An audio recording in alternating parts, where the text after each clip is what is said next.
It sits quietly on nearly every dining table, bright red, sweet, familiar.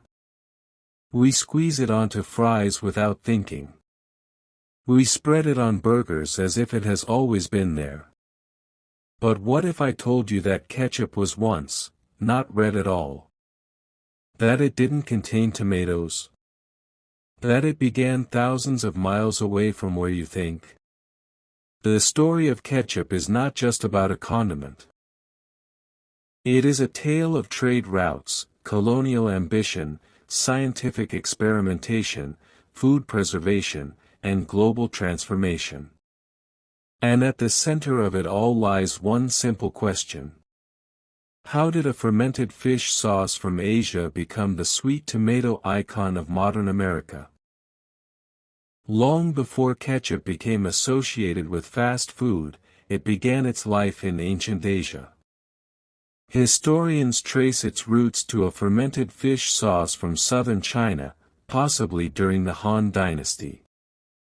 The word is believed to come from the Hokkien Chinese term kutsiap, or kochiap, referring to a brine of pickled fish or shellfish. This sauce was not sweet. It was not red. It was dark, salty, and intensely savory, more similar to modern fish sauce than today's ketchup. By the 17th century, European traders, especially British and Dutch sailors, encountered this sauce while traveling through Southeast Asia. Fascinated by its rich umami flavor, they brought the idea back to Europe. But here was the problem: fermented fish ingredients were not easily available in Britain. So instead of importing the sauce directly, British cooks began recreating it. And this is where ketchup's identity began to shift. In 18th century Britain, ketchup became a generic term for savory sauces. Recipes appeared in cookbooks using completely different ingredients. There was mushroom ketchup, walnut ketchup, oyster ketchup, even anchovy-based versions. One famous early recipe appeared in 1727 in Eliza Smith's cookbook The Complete Housewife. It included mushrooms, spices, and anchovies, but no tomatoes.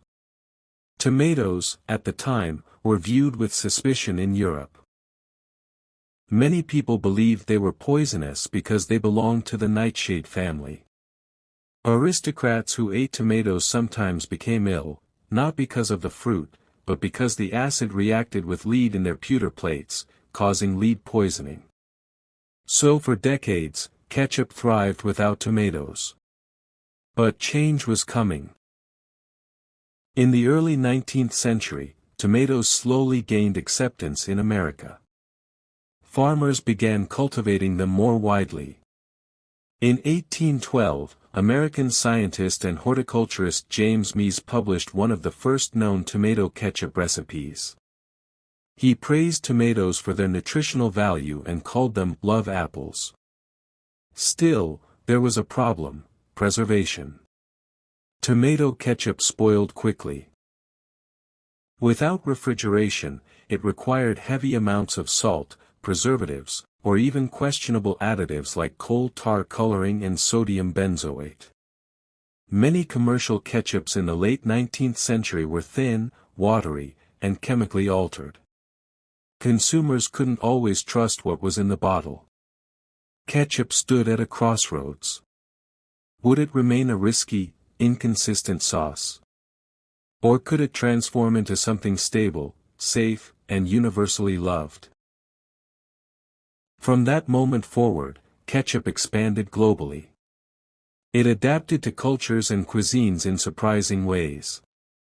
In the Philippines, during World War II, tomato shortages led to the invention of banana ketchup, dyed red to resemble the original. In Germany, ketchup became essential for currywurst. In Canada and the United States, it became inseparable from hamburgers and fries. Fast food chains in the mid-20th century further cemented its dominance. By the late 20th century, ketchup was no longer just a condiment, it was a symbol of globalization. Ironically, its journey had come full circle. What began as an Asian fermented sauce traveled to Europe, transformed in America, and then returned to Asia and the rest of the world in tomato form.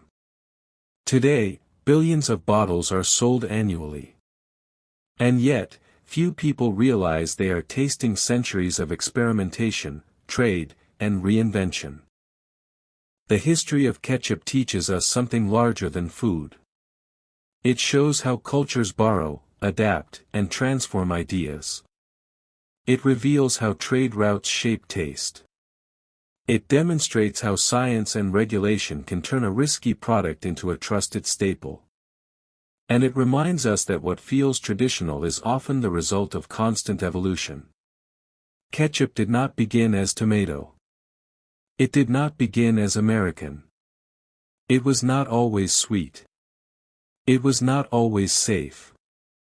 It became what it is because of movement. Across oceans, across cultures, across time. And perhaps that is the deeper truth hidden in this simple red sauce. Innovation is rarely about creating something from nothing. It is about reshaping what already exists. The next time you squeeze onto your plate, remember, you are not just adding flavor. You are adding history.